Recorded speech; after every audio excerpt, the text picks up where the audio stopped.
The Greyhound bus coughed me out onto the cracked asphalt of Hemlock Creek's only stop, a lonely bench nestled between Miller's feed store and a shuttered gas station that had been a relic even in my youth.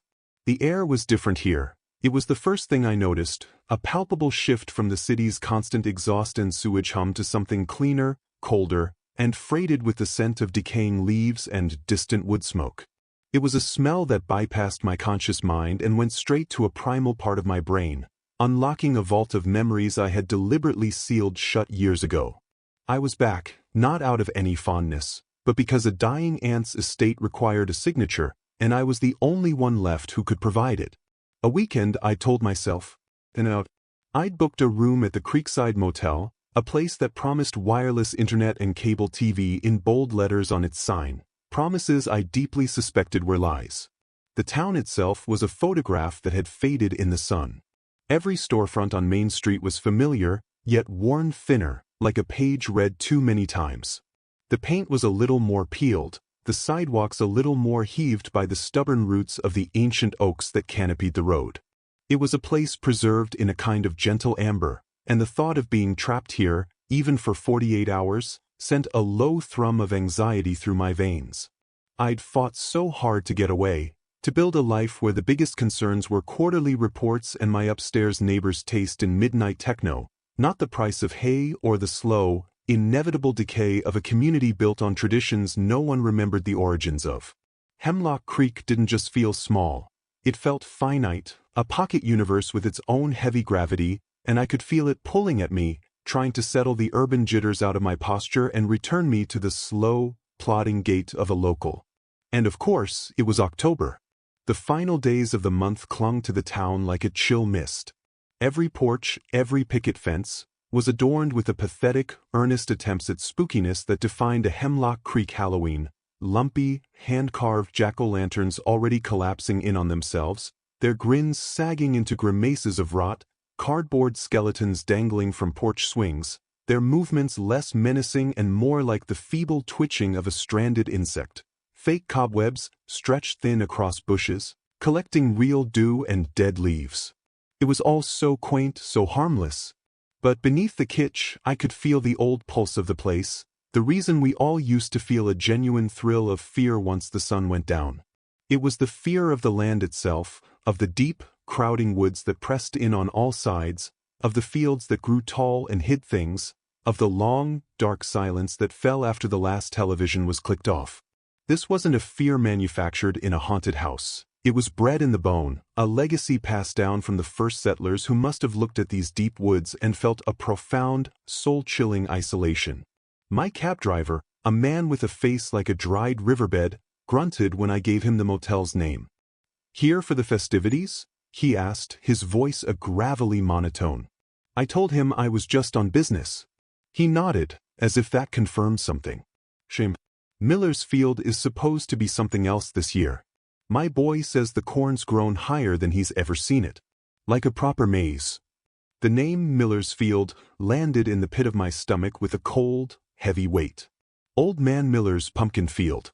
It was the town's unofficial epicenter for Halloween, the place where every teenager from 14 to 20 congregated after dark to test their courage, to sneak warm beer, to steal kisses in the shadow of the gargantuan pumpkins, and to dare each other to run its length. It was a tradition as immutable as the turning of the leaves. And he was right, it was more than just a field, it was a sprawling, 10-acre testament to the season, a sea of orange gourds set against a whispering, impenetrable wall of corn that bordered its northern edge. As a kid, that cornfield was the edge of the known world. We'd chant the old rhyme about it under our breath. "Mind the corn, when the harvest is born, lest the harvest man take you away." It was nonsense, a silly couplet invented by some long-ago kid to scare the younger ones. We never really believed it. Not really. But standing there, in the back of that musty cab, watching the skeletal trees slide past, the words echoed in my head with a new, unwelcome clarity. The Harvest Man. A story for children. A name for a shadow. A way to put a face on the simple, vast darkness of a rural night. I shook my head, physically trying to dislodge the thought. I was a grown adult, a project manager from a metropolitan hub. I did not have the luxury of being spooked by local folklore. But as the motel's flickering sign came into view, a weak neon puddle in the gathering twilight, I couldn't help but feel that I hadn't just returned to a place. I had returned to a mood, a feeling, a specific species of fear that I had forgotten could exist, one that was now seeping up from the cold, familiar soil to greet me. The Creekside Motel was exactly as I'd feared, a low-slung, L-shaped building of faded cinder block that smelled of industrial-grade carpet cleaner and the faint, sweet ghost of countless cigarettes.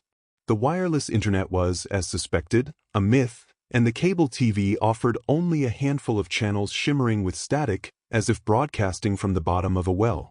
After tossing my bag onto the floral print bedspread, a pattern so aggressive it felt hostile, I knew I couldn't stay imprisoned there with my own thoughts.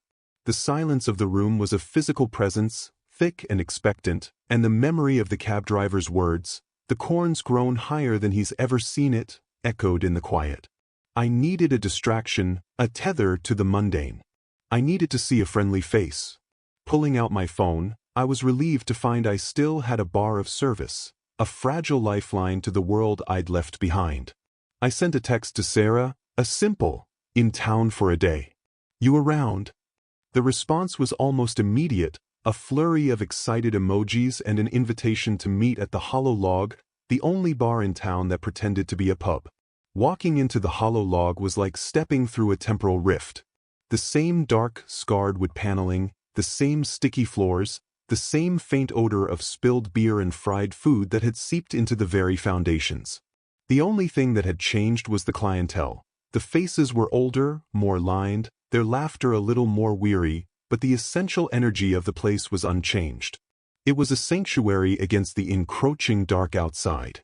And there they were, nestled in a high-backed booth in the corner, Sarah and Mark. Sarah's face, still bright and open, broke into a wide smile as she saw me, while Mark offered his characteristic, slow nod, a gesture that had always contained a universe of quiet understanding. The years fell away in an instant, the awkwardness I'd feared evaporating in the warmth of their familiar presence. We fell into the easy rhythm of old friends, the conversation a comfortable tapestry of shared history, gentle ribbing, and updates on lives lived elsewhere. "I still can't believe you're here," Sarah said, shaking her head, her hands wrapped around a pint of dark local ale. "It's just for that old house of your Aunt Clara's, right? God, I loved her. She used to give us those rock-hard candies from the jar by her door." I nodded, a pang of real grief surprising me. I'd successfully compartmentalized the reason for my visit, focusing on the inconvenience, not the loss. Sarah's words brought the reality of it crashing back. "Yeah, the lawyer needs signatures. Should be quick. I'm out of here tomorrow afternoon." Mark took a slow sip of his beer. "Shame. You're missing the main event." He didn't need to elaborate. The main event was always the same. Halloween. The field. "You have to come out to the field with us tonight," Sarah insisted, her eyes alight with a nostalgic excitement. "It's tradition. It wouldn't be the same without you. It's been 10 years? It had been 12.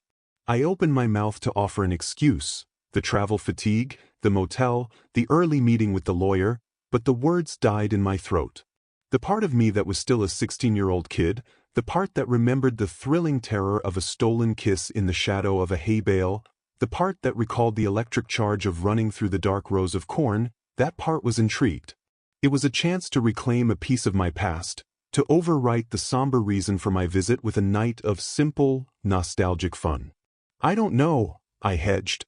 "I'm not exactly dressed for skulking around a muddy field." It was a weak protest, and they both knew it. It was then that the background noise of the bar shifted. The owner, a burly man named Doug who'd been behind the stick since his father died, reached over and turned up the volume on the small television mounted above the shelves of liquor. The local news was on, a broadcast from the county seat 20 miles away. A severe-looking female anchor was recapping the day's events. Authorities in Broderick County are continuing their search for Alan Pritchard, a 22-year-old forestry student who failed to return from a weekend camping trip in the state park. Pritchard was last seen on Friday afternoon, purchasing supplies at the ranger station. His vehicle was found parked at the trailhead. Police say there are no signs of foul play at this time, but the extended absence is considered highly out of character. A grainy driver's license photo of a smiling, clean-cut young man filled the screen.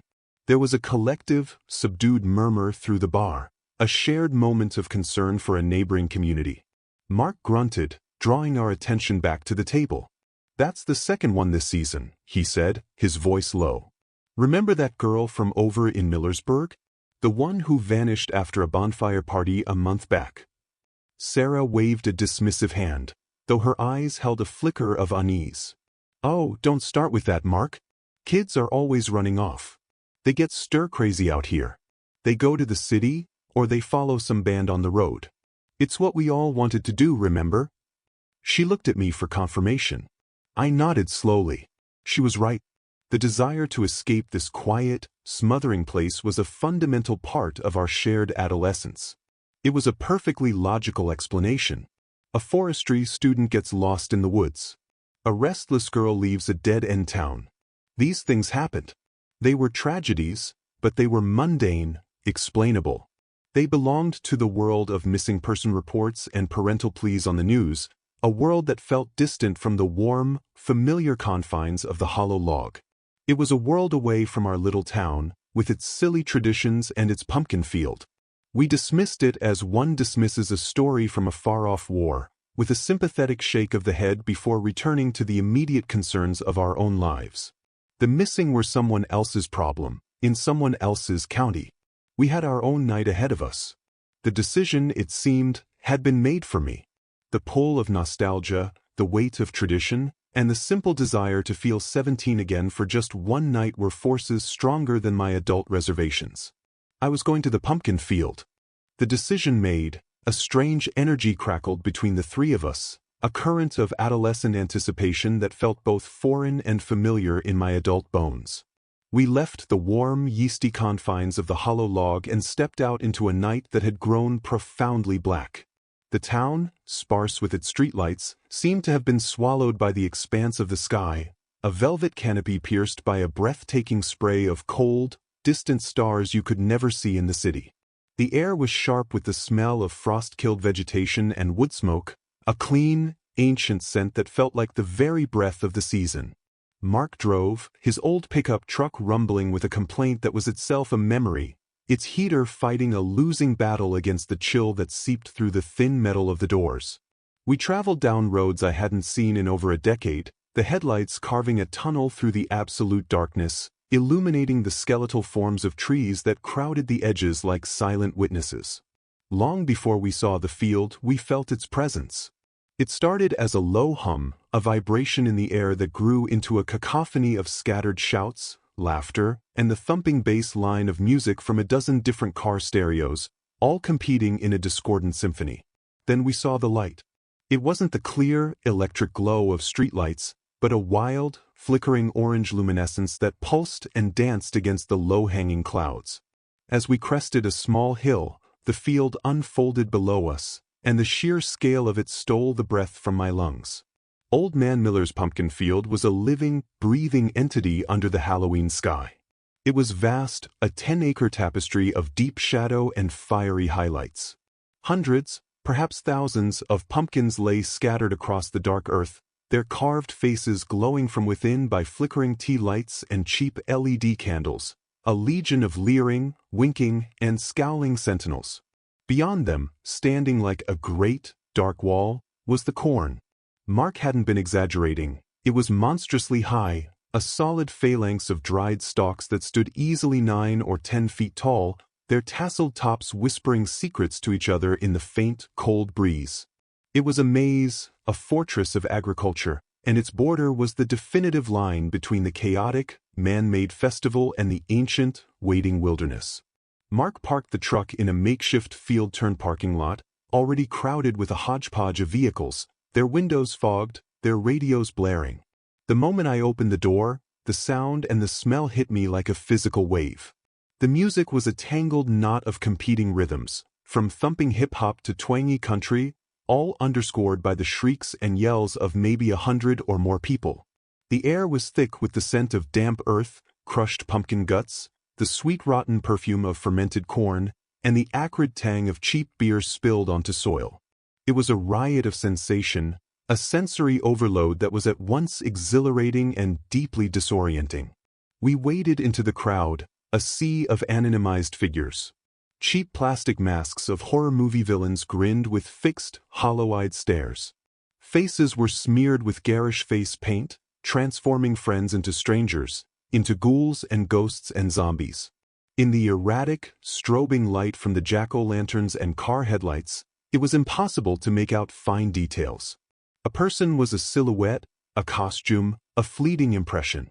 It was this anonymity that was the point, the very fuel of the night's thrilling danger. You could be anyone, do anything, and vanish back into the crowd just as easily. For the first 20 minutes, it was fun. It was a powerful injection of pure nostalgia.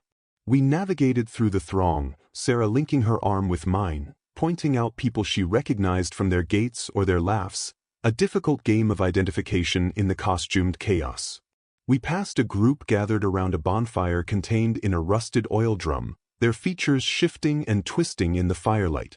We saw kids daring each other to touch the tallest, most grotesquely shaped pumpkin, its surface a mottled map of warts and scars. The energy was infectious, a primal celebration of darkness and mischief. But slowly, insidiously, the mood began to curdle for me. The laughter started to sound a little too sharp, a little forced. The shrieks of fun began to blend with shrieks of genuine alarm, indistinguishable from one another. The crowd, once a festive gathering, began to feel like a milling herd, a collection of vulnerable, unidentifiable bodies.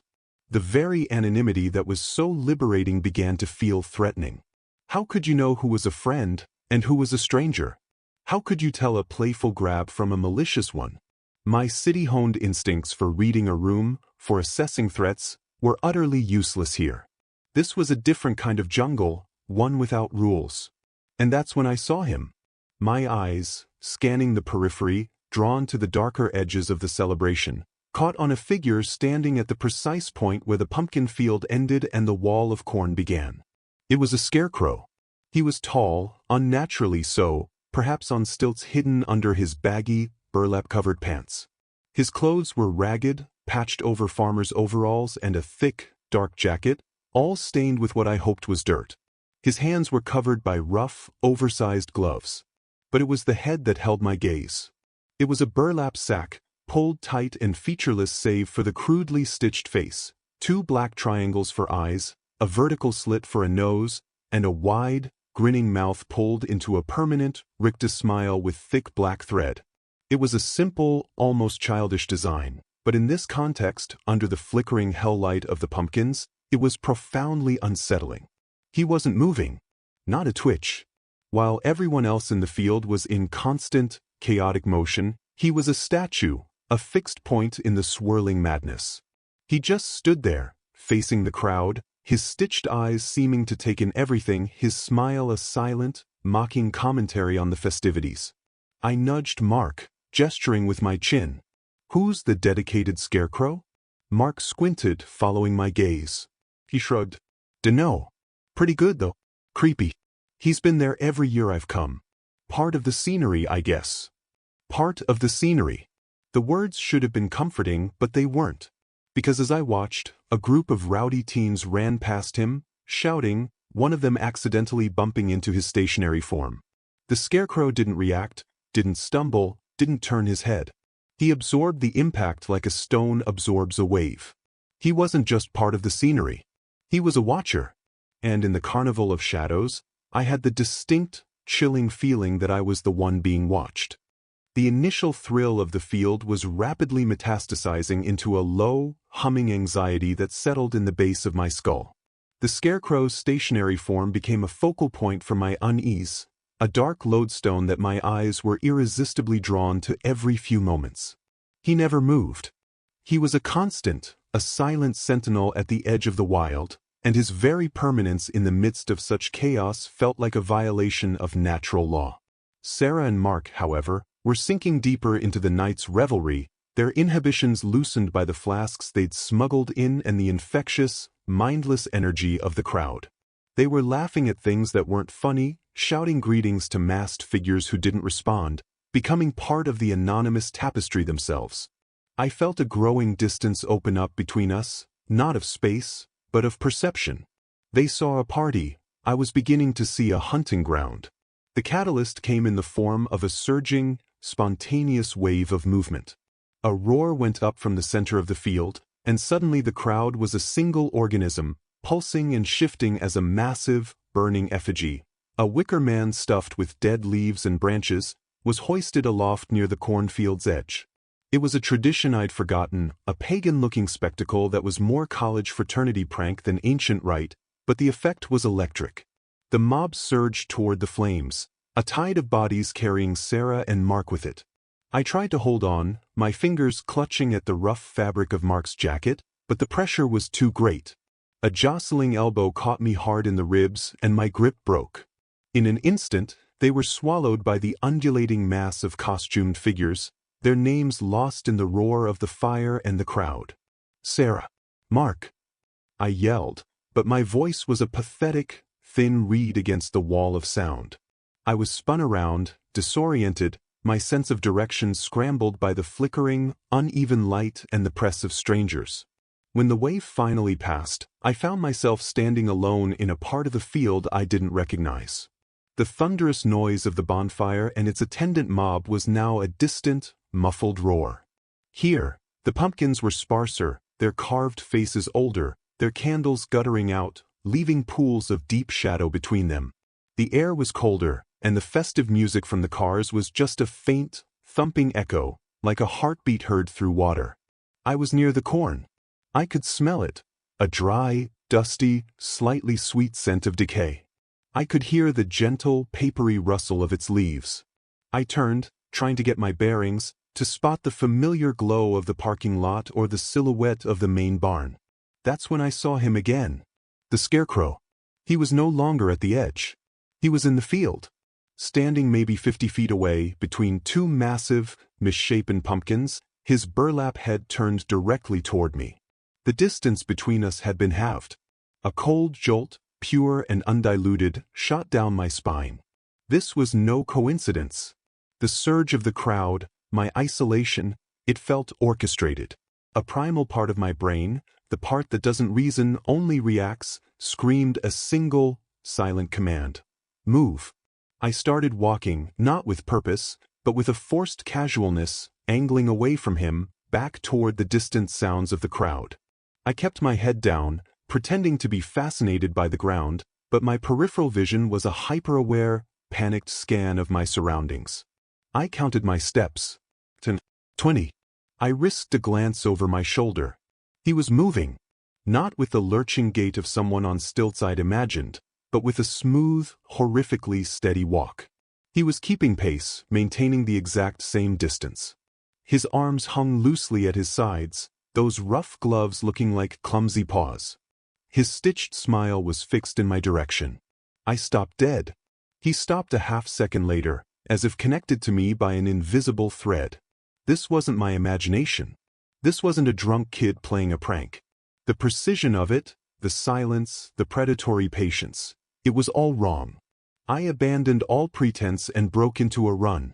It wasn't a sprint, not yet, but a frantic, stumbling jog through the uneven terrain, my shoes slipping on wet pumpkin guts, my ankles twisting on hidden divots in the soil. I weaved between the great orange gourds, using them as cover, my breath now coming in ragged, visible gasps. The distant music and laughter seemed to be receding, as if I were running in the wrong direction, deeper into the field's vast expanse. I dared another look back, my heart hammering against my ribs like a trapped bird. He was still there, but his pace had changed. He was no longer walking. He was gliding, closing the distance with an effortless, ground-eating stride that defied logic. There was no urgency in his movement, no strain. It was the calm, efficient pursuit of something that knows it has already won. Panic, pure and blinding, washed over me. I fumbled in my pocket for my phone, my fingers numb and clumsy with fear. I had to call Mark, had to get a light, had to do something. My thumb found the power button, and the screen lit up, a beautiful, familiar rectangle of hope. But in my frantic fumble, my wet, trembling fingers lost their grip. The phone slipped from my hand, seemed to hang in the air for a moment, and then tumbled, screen down, into a thick, dark patch of weeds and mud between two pumpkins. I dropped to my knees, scrabbling in the muck, my hands searching desperately. The black earth was cold and clingy. I found it, but as I pulled it out, I saw the screen was now a spiderweb of cracks, dark and unresponsive. I pressed the power button again and again, but nothing happened. It was dead. The last tether to my world, to safety, to help, was gone, swallowed by the indifferent darkness of the field. I was truly alone. And he was still coming. The loss of the phone was more than just losing a tool. It was the severing of a fundamental lifeline, the final confirmation that the world of streetlights and police and rational explanations no longer existed here. A sound escaped my lips, a half-whimper, half-gasp that was swallowed by the vast, hungry silence of this remote corner of the field. The cold mud seeped through the knees of my jeans, a grounding, filthy reality that anchored me in this nightmare. I could still hear him, the steady, crunching footfalls on the dry soil, closer now, unhurried, methodical. He knew I was cornered. He knew I was helpless. My hiding place, the lee side of a giant, lopsided pumpkin, felt as flimsy as tissue paper. I pressed my back against its cold, ribbed surface, trying to make myself small, to become part of the earth itself. My breath hitched in my throat, and I fought to control it, to silence the ragged, telltale sound of my panic. I could hear my own blood pulsing in my ears, a frantic, trapped rhythm. The footsteps stopped. He was just on the other side of the pumpkin. I could picture him standing there, his stitched face turned toward my hiding spot, that permanent, grotesque smile knowing and patient. I squeezed my eyes shut, a child's instinct to make the monster disappear. For a long, agonizing moment, there was nothing but the whisper of the corn and the distant, mocking echo of the festival. Then a new sound reached me. Not footsteps, but a voice. A girl's voice, young and slightly slurred with alcohol, laced with playful annoyance. "Hello? Anyone over here? I'm totally lost." "Jess? This isn't funny anymore." My eyes snapped open. Peering through a narrow gap between the pumpkin and the ground, I saw her. She was maybe 19, dressed as a black cat. Her costume was cheap velour, her ears askew, and she had a long, fuzzy tail pinned to the back of her leggings. Her face, streaked with hastily applied whiskers, was pale and confused in the erratic light. She stumbled slightly, her phone in her hand, its flashlight beam sweeping erratically across the ground, illuminating patches of dirt and pumpkin vines. She was a beacon of vulnerability in the dark. And he saw her. I saw his form shift, his head turning away from my hiding place with a slow, deliberate pivot. His entire focus, his terrifying intent, transferred from me to her in an instant. He was no longer a patient hunter, he was a predator presented with easier, more available prey. The girl's flashlight beam swept across him, and she let out a small, startled laugh. "Whoa, dude, scary costume. Seriously. Have you seen a group of people? I got separated." She took a step toward him, her posture relaxing, mistaking his silent menace for a well-executed bit of Halloween theater. What happened next unfolded with a speed and efficiency that was chilling to behold. It was not the frantic struggle of a movie, it was a brutal, practiced ballet. As the girl came within arm's reach, still chattering, the scarecrow moved. There was no wind-up, no warning grunt. One of his gloved hands shot out, not in a fist, but with an open-palmed, almost gentle precision.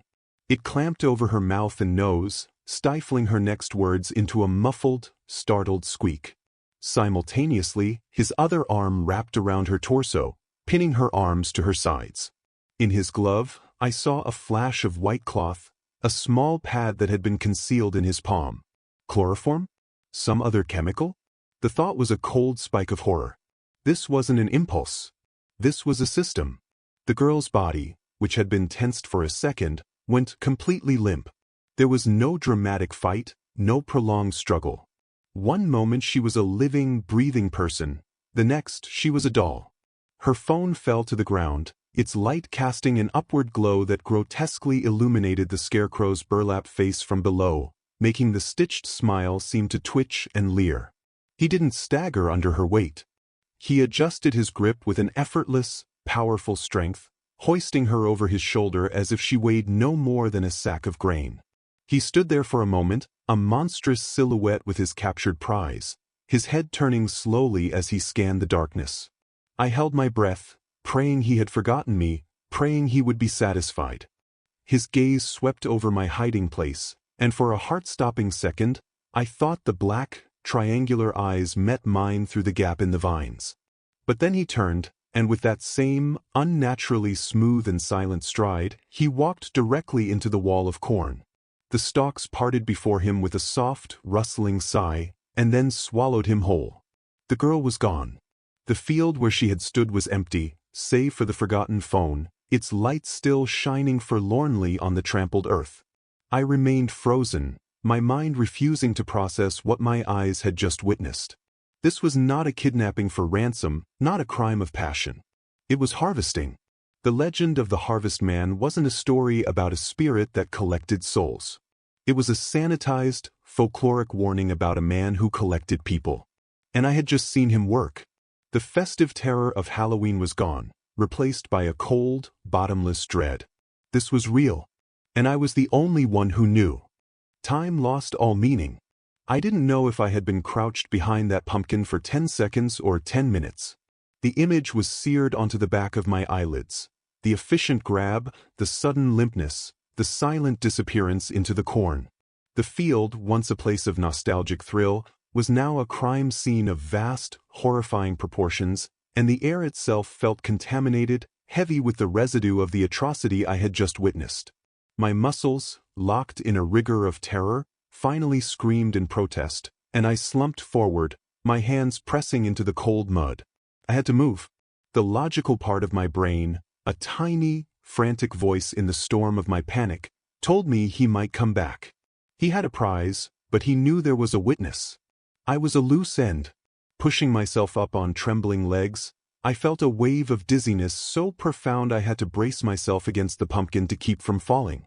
My plan, a pathetic and nascent thing, was to get to the cornfield's edge 100 yards away, to follow its perimeter until I found the parking lot, to scream until I found someone, anyone, who wasn't a masked stranger. I couldn't go back the way I came. That would lead me directly past the spot where he had taken the girl, and the thought of seeing that patch of earth again, of seeing her abandoned phone still glowing, was unbearable. I had to move forward, into the deeper, darker part of the field that bordered the impenetrable wall of corn. I began to run, not with direction, but with a blind, staggering urgency.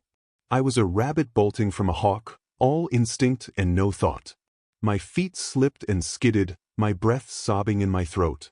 I didn't look back. I couldn't. To look back was to see him emerging from the corn, his empty hands ready for a new task. The noise of the distant bonfire crowd was a taunt now, a symbol of a safety that was impossibly far away. The cornstalks loomed beside me, a solid, whispering wall that felt alive and malevolent. It was his domain, his highway, his larder. I stumbled on, my vision blurred with tears of fear and exhaustion, the cold air burning my lungs. My flight was arrested by a sudden, violent plunge. The ground gave way beneath my right foot, and I pitched forward with a choked cry, landing hard on my hands and knees at the edge of a depression in the earth. It wasn't a natural hollow. The edges were too sharp, the shape too rectangular, like a grave that had been partially filled in or had collapsed in on itself. The wind was knocked out of me, and for a moment I just lay there, gasping, the smell of damp, rotten earth filling my nostrils. As I pushed myself up, my hand, searching for purchase, closed around something hard and smooth. I pulled it from the cold mud. It was a smartphone, caked in dirt, its screen dark and shattered. It wasn't mine. My heart began to hammer again, a dull, painful throbbing in my chest. I scrabbled away from the hole, but my eyes were locked on it. Driven by a horrifying, morbid compulsion, I crawled back to the edge. The faint, ambient light from the distant festivities and the starry sky was just enough to see by. I reached in again, my fingers probing the cold soil. They brushed against rough canvas. I pulled, and a small, mud-stained backpack emerged. I didn't want to open it. I didn't want to know. But my hands, moving with a will of their own, fumbled with the frozen zipper. Inside, there was a wallet. I opened it. A driver's license stared back at me, the photo of a smiling, young man with bright eyes. The name was Alan Pritchard, the forestry student from the news report. A low moan escaped my lips. This wasn't a hiding place, it was a midden. A refuse pit. My probing fingers found more. A single, child-sized sneaker, caked in dried mud, its laces still tied. A woman's hairbrush, tangled with long, dark strands. A set of keys with a fob from a car dealership 2 counties over. Each object was a life, a story, a person who had come to a field like this one, on a night like this one, and had simply vanished. The legend of the Harvest Man was a lie we told ourselves to make the darkness feel manageable, to give a name to the random, senseless evil of the world.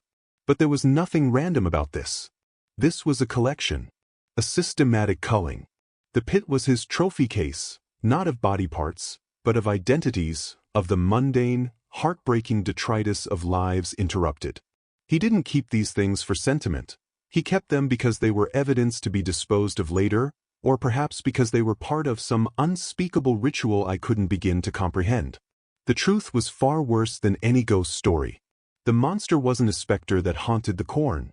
He was a man with a method, a patience, and a pit where he discarded the proof of his existence. And I was lying in the dirt at its edge. The objects in my hands, the cold, dead phone, the mud-smeared wallet, the tiny, pathetic sneaker, were no longer mere possessions. They were conduits of pure terror, each one screaming a final, silent testimony of abduction and murder. I dropped them as if they were white-hot, my hands shaking uncontrollably, smeared with the cold, clinging dirt of the grave pit. The rational part of my mind, the part that had been clinging to the hope of a misunderstanding or a horrific prank, finally shattered. The evidence was undeniable, tactile. I had stumbled into the operational center of a serial killer, and the knowledge was a physical weight, a leaden coldness that settled in my gut and threatened to paralyze me completely. He wasn't just a man, he was an institution of death, and this field was his church. A sound tore me from my paralysis. It wasn't loud. It was the softest of whispers, a deliberate, dry rustle from the wall of corn to my left. It was different from the random, wind-tossed stirring of the stalks. This was a sound with purpose, a sound of passage. He was back. The Harvest Man had deposited his prize and returned for the witness. The thought was an electric cattle prod to my system. I scrambled backwards from the edge of the pit on all fours, like a crab, my eyes fixed on the dark line where the pumpkin field met the corn. The rustling stopped. He was there just inside the perimeter, waiting, watching. I could feel his gaze, the pressure of those stitched, black triangle eyes scanning the darkness for me. He knew I was here. He knew I had seen his secret place. I gained my feet and ran. There was no thought of direction now, only the primal imperative of flight. I crashed through the field, no longer caring about stealth, my only goal to put distance between myself and that rustling sound. The pumpkins became obstacles, their vines treacherous snares that grabbed at my ankles. I hurtled over them, slipped, fell, and scrambled up again, my breath a ragged, sobbing roar in my ears. Behind me I heard it again, the rustle. It was closer now, and it was moving faster, a relentless, rustling pursuit that matched my own frantic pace. He wasn't running. He was flowing through the corn, using it as a cover, a parallel highway from which he could track my clumsy, noisy progress through the open field. I was a frantic animal in a clearing. He was the hunter in the blind. I chanced to glance over my shoulder and wished I hadn't. A figure emerged from the corn not 50 yards behind me. It was him, but the context had transformed him utterly. In the open field, during the chase, he was no longer a static decoration or a silent stalker. He was an engine of predation. His movements were fluid and powerful, his tall form cutting through the patches of shadow and pumpkin glow with a terrifying economy of motion. The burlap mask was a blank, emotionless slate, but the body language was one of absolute, confident pursuit. He knew this land, every dip and hill, every hidden furrow. I was a stranger, a panicked intruder in his killing ground. The festive noises from the heart of the field were my torturous lodestar. I could still hear them, the faint thump of music, the occasional collective shout, but they were no longer a promise of safety. They were a barrier. The sound was a wall that swallowed my own screams, that masked the sound of my pursuit, that isolated me in this pocket of nightmare. If I screamed now, who would hear? They would dismiss it as Halloween revelry, a drunk kid playing a game. The very tradition that gave him cover was now my prison. The distance to that noise felt infinite, an impossible gulf I could never cross. He was hurting me. I realized it with a fresh spike of terror. My path wasn't random. My panicked flight was being subtly manipulated. He was using his position in the corn to cut off my angles of escape back toward the crowd, to press me, to funnel me toward a specific, isolated part of the field. I was being driven like game toward a trap. I tried to cut left, toward a break in the corn line I thought I saw, but a sudden, aggressive rustle from that very spot, louder and closer than before, made me veer away with a yelp. He was everywhere in the corn, his presence implied in every whisper of the stalks. My options were narrowing, the world closing in. The air grew colder, the pumpkins fewer, the light from the distant bonfire a mere smear on the horizon. I was at the far northern edge of Miller's Land, a place I hadn't been since I was a child, a forgotten corner where the field gave way to a thicker, wilder wood. And there, silhouetted against the starry sky, was the outline of a dilapidated, wooden fence, choked with dead ivy. It was the property line. Beyond it was nothing but miles of state forest. My back was literally against the wall. The rustling in the corn behind me ceased. He had reached the end of his drive. The hunt was over. The kill was next. The dead end was absolute. The old fence, a relic of some long-forgotten boundary, was a skeletal thing of rotting posts and rusted wire, but it was tall and choked with decades of thorny bramble and withered poison ivy vines, an impassable, snarled wall. Beyond it, the woods were a solid black mass, deeper and more ancient than the corn, offering no hope of escape, only a different kind of dying. I was trapped, cornered in this forgotten wedge of land where the festive sounds of the pumpkin field were now nothing more than a ghost of a memory, a faint, rhythmic hum that seemed to come from another world entirely.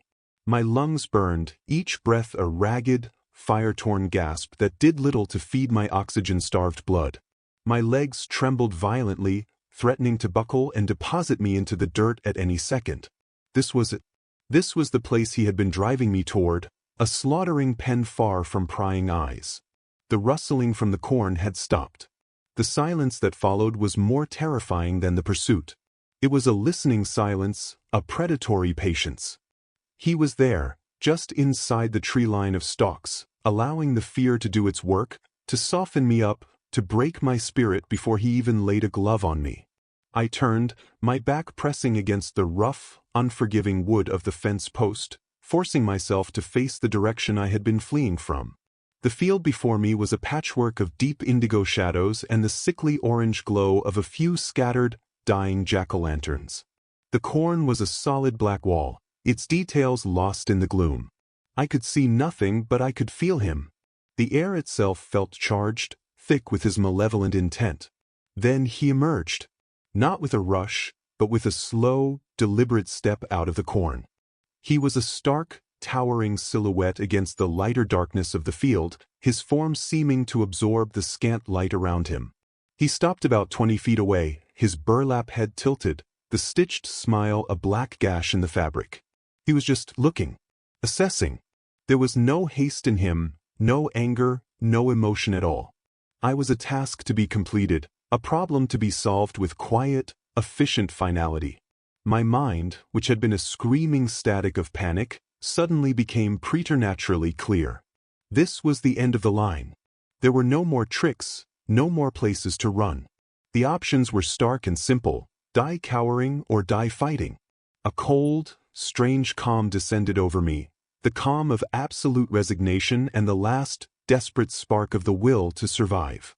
My eyes, scanning the ground frantically for anything, a rock, a stick, any possible weapon, fell upon a broken fence post.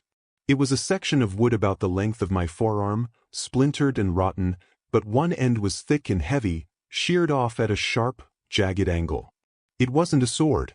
It wasn't a spear. It was a crude, pathetic shank of termite-ridden pine. But it was something. It was an answer to the silent, overwhelming force standing before me. As I bent to grab it, my movements felt slow, dreamlike.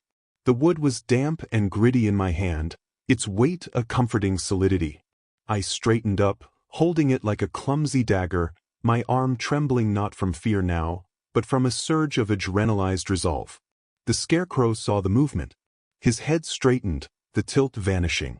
If he felt any surprise or concern, it didn't show in his posture. He took a step forward, then another, closing the distance with that same awful, gliding walk. He didn't speak. He never made a sound. He simply advanced, a force of nature, an ending made flesh and burlap. I could smell him now, a mix of dry corn dust, damp earth, and something else, something coppery and faintly chemical. My grip tightened on the splintered wood. Every instinct told me to close my eyes, to turn away, to submit. But I held his gaze, or the place where his gaze would be, behind those black triangle eyes. When he was 6 feet away, he lunged. It was the same motion he had used on the girl in the cat costume, blindingly fast, brutally efficient, one gloved hand shooting out to clamp over my face, to silence and subdue. But I wasn't drunk, I wasn't surprised, and I wasn't looking away. Time seemed to distort, slowing to a thick syrup.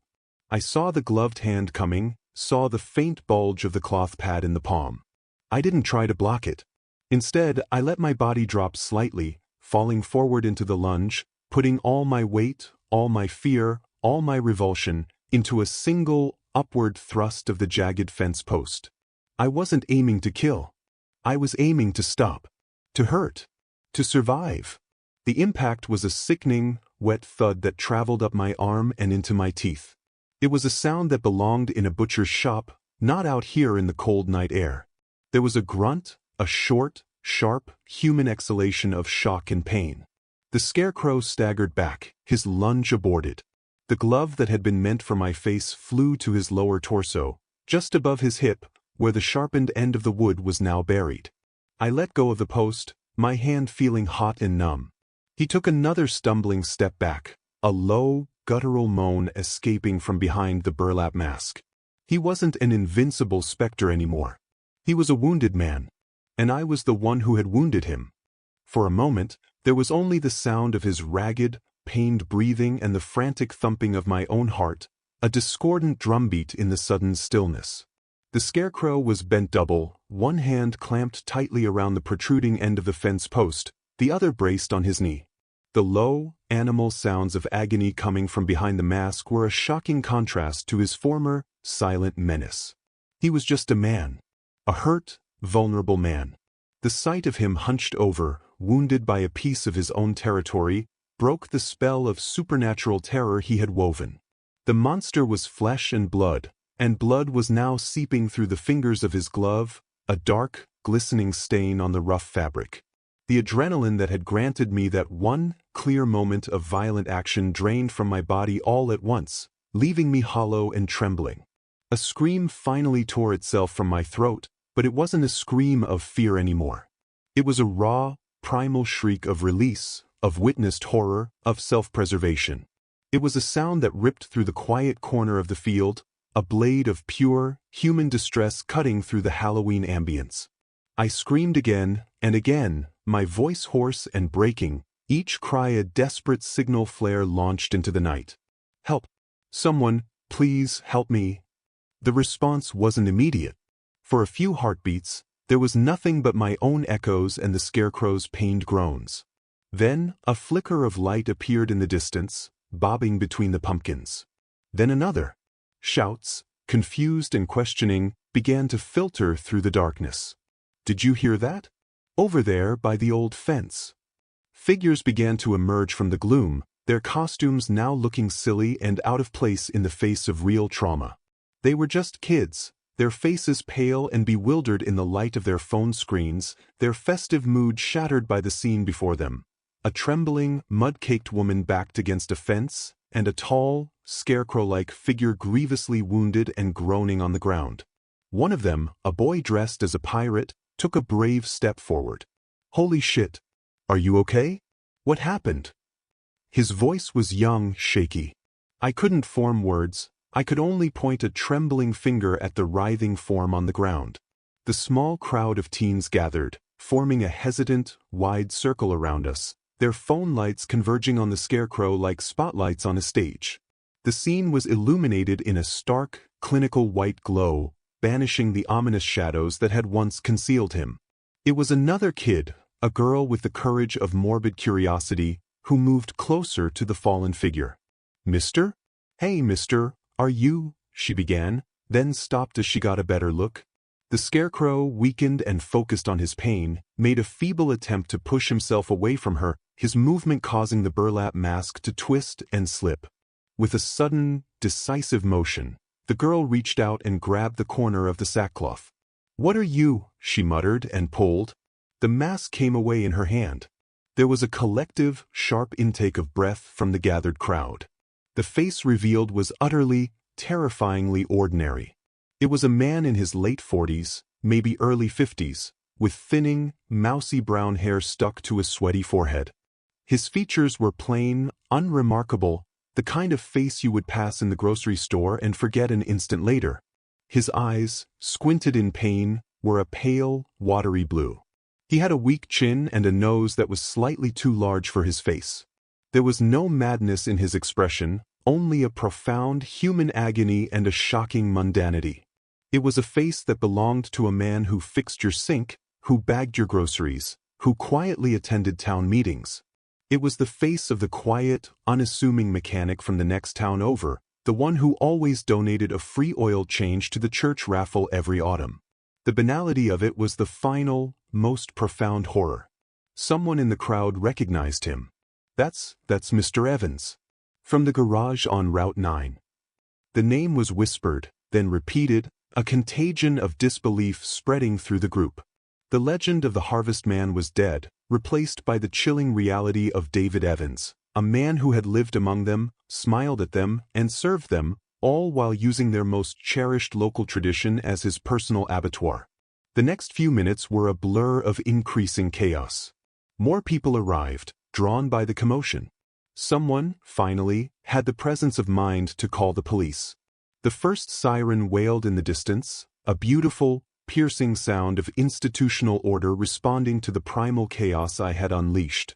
When the police officers arrived, their flashlights joining the constellation of phone lights, the scene was finally, officially, transformed from a nightmare into a crime scene. They secured the area, their professional, brusque commands a stark contrast to the whispers of the crowd. An ambulance arrived, its lights painting the terrified faces of the onlookers and the pale, ordinary face of the killer in frantic flashes of red and blue. I watched, numb and detached, as they carefully loaded David Evans onto a gurney, the fence post still protruding from his side, and placed him inside the ambulance. As the doors closed, I saw his head turn, and for a fleeting second, his pale blue eyes met mine. There was no anger, no hatred, just a flat, empty look that was, in its own way, more frightening than any stitched-on burlap smile could ever be. Then the doors slammed shut, and he was taken away. The following days were a blur of sterile, fluorescent-lit rooms and the relentless, cyclical nature of police procedure. I sat in the Hemlock Creek Sheriff Station, a scratchy wool blanket around my shoulders despite not feeling the cold, and repeated my story to a succession of increasingly senior detectives. My words felt hollow and rehearsed, a script I was reading from about something that had happened to someone else. They were polite, professional, but their calm, probing questions couldn't mask the dawning horror in their own eyes as the scope of the investigation became clear. The discovery of the pit, which they located based on my frantic, muddled directions, confirmed everything. The personal effects of Alan Pritchard, the missing girl from Millersburg, and others, many others, were unearthed, each item catalogued and bagged, transforming from tragic mementos into state's evidence. David Evans, the unassuming mechanic, was charged with multiple counts of abduction and murder. The news reports that followed were a surreal, media-fed nightmare, a whirlwind of satellite trucks and grim-faced reporters standing in front of the now cordoned-off pumpkin field, using phrases like serial killer and hometown horror that felt ripped from a true crime documentary, not my life. I gave my official statement to a press liaison, a single, tightly controlled appearance where I spoke in vague terms about being in the wrong place at the right time, about luck and instinct. I refused to be photographed. I didn't want my face to become part of the story, another piece of the spectacle. The community of Hemlock Creek and the surrounding counties reeled, a collective trauma settling over the land like a poisonous fog. The pumpkin field, once a symbol of autumnal joy, was now a cursed place, a grave. Old Man Miller, they said, planned to plow it under and sow it with salt, though I doubted even that could cleanse the blood from that soil. I completed the grim business with my aunt's estate in a numb, efficient haze, the lawyer's quiet office a sanctuary from the staring eyes and whispered conversations that followed me everywhere I went. I was a hero to some, a morbid curiosity to others, a bringer of bad news to most. I couldn't bear it. As soon as I was legally able, I fled. I got on the first Greyhound bus out of the county, watching the skeletal trees and sleeping farms give way to the sprawling, anonymous outskirts of the city, and I did not look back. My life in the city resumed its old patterns, but I was a ghost moving through it. The quarterly reports, the neighbors' techno, the crowded streets, it was all just noise, a frantic, human static I used to try and drown out the silence of my own mind. I went to therapy. I talked about post-traumatic stress, about hypervigilance, about the guilt of surviving when others had not. The therapist nodded and gave me techniques to manage the anxiety, but they were like using a bandage on a hemorrhage. The core of me had been fundamentally altered. I stopped watching the news, avoided true crime shows, and flinched at the sound of sirens. I built a life of quiet, controlled safety, a fortress against the chaos I now knew lurked just beyond the edge of perception. But the fear was a tenant that had taken up permanent residence in my soul. It didn't rage, it simply waited. And every year, as the air turned crisp and the days shortened, it would stir. Halloween became a season of dread, not celebration. The first time I saw a scarecrow decoration after returning to the city, I was on a pleasant, tree-lined street. It was a cheerful, plump thing, perched on a porch swing with a friendly, stitched smile and a jaunty hat. My body reacted before my mind could. My heart slammed against my ribs, a cold sweat instantly beaded on my forehead, and my breath hitched. I had to stop walking, leaning against a lamppost until the dizzying wave of panic passed. It was just a bundle of straw and cloth, a harmless symbol of the harvest. But my nervous system, the most ancient, animal part of me, didn't see straw and cloth. It saw a tall, silent silhouette at the edge of a field. It saw a stitched, grinning mask. It saw the harvest man. It has been years now. The trials are long over. David Evans will never leave his concrete cell. But he never really left me. The terror he cultivated in that field took root inside me, and it blooms every autumn. I see him in the anonymity of a crowded subway car, in the stillness of a mannequin in a department store window, in the hollow eyes of a jack-o'-lantern on a neighbor's stoop. The world is full of scarecrows, you see. Not the supernatural kind from stories, but the human kind. The kind that wear ordinary faces, that blend into the scenery, that smile and nod and bide their time. The incident taught me a brutal, unshakable truth. The most terrifying monsters are not the ones that hide in the dark. They are the ones we allow in the light.